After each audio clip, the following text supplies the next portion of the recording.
இது வந்து முருங்கைக்கீரை 2 கட்டுங்க. இதை இந்த மாதிரி கொஞ்சமாக தண்ணி ஊற்றி நம்ம கொஞ்சம் கொஞ்சமாக உருவி அலசி முரத்தில் போட்டு தண்ணி வடிச்சிட்டு வெயிலில் 2 நாள் காய வச்சு, ரொம்ப வெயில் வேண்டியதில்லைங்க, 2 நாள் காய வச்சுங்க. மிக்சியில் சின்ன ஜாரில் பவுட்ரு பண்ணி வச்சுக்கலாங்க. வச்சுட்டு நம்ம இட்லி பொடி கூட சூப்பு இந்த மாதிரிக்கு வச்சுக்கலாங்க. நம்ம நேரடியாக இந்த கீரையை உருவி சின்ன குக்கர்லேங்க குருமிளகு குருமிளகு ஒரு 4-5ங்க, ஜீரகம் 1/2 ஸ்பூனுங்க. இதை தட்டிட்டுங்க, பூண்டு 2 முழுசாக தொளிச்சு போட்டுக்கலாங்க. போட்டுட்டு தக்காளி 1, மஞ்சள் பொடி, உப்பு, இந்த கீரை அப்படியே நம்ம உருவி போட்டுக்கலாங்க. இந்த பெரிய காம்பை விட்டுட்டுங்க, சின்ன காம்பெல்லாம் இருந்தால் பரவாயில்லைங்க, அப்படியே உருவி நம்ம கழுவிட்டு போட்டு ஒரு 4-5 விசில் விட்டுங்க இறக்கி கடைஞ்சி தண்ணி மட்டும் வடித்து குடிச்சிக்கலாங்க. முருங்கைக்கீரை சூப்புங்க. இது ஒரு கட்டுங்க, 4 பேர்த்துக்கு ஒரு கட்டு போதும். 4-5 பேர் இருந்தால் ஒரு கட்டு போதும். நிறையா கிடச்சுன்னா இந்த 2யும் நம்ம இப்போ இந்த 2யும் பவுடரோடு செஞ்சு வச்சுக்கலாம். வேணுங்கிற 1 ஸ்பூன் போட்டுங்க தண்ணியில் கொதிக்க வச்சு நம்ம சூப் மாதிரி குடிக்கலாங்க.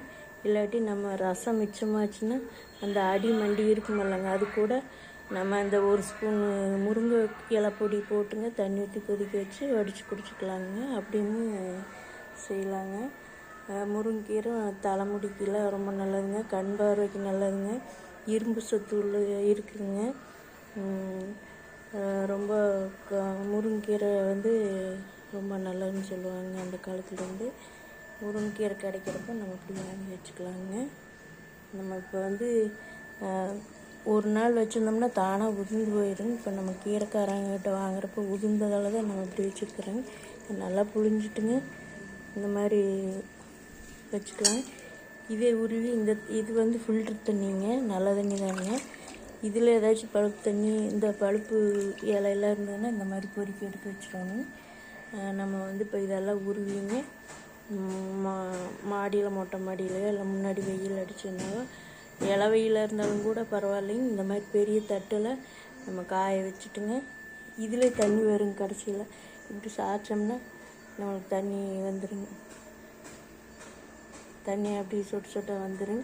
அப்புறம் பருத்தி வந்து நம்ம காய வச்சு மிக்சியில் சின்ன ஜாரில் கொஞ்சம் கொஞ்சமாக போட்டு அரைச்சிங்க.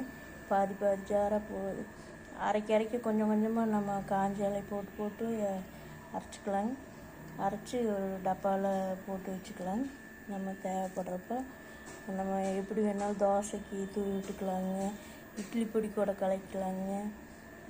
அப்புறம் நம்ம தோசை சுட்டோன்னே அந்த எண்ணெயில் கொஞ்சம் 1 ஸ்பூன் போட்டு பெரட்டி தோசையை நம்ம அதை போட்டு திருப்பி எடுத்து சாப்பிடலாங்க.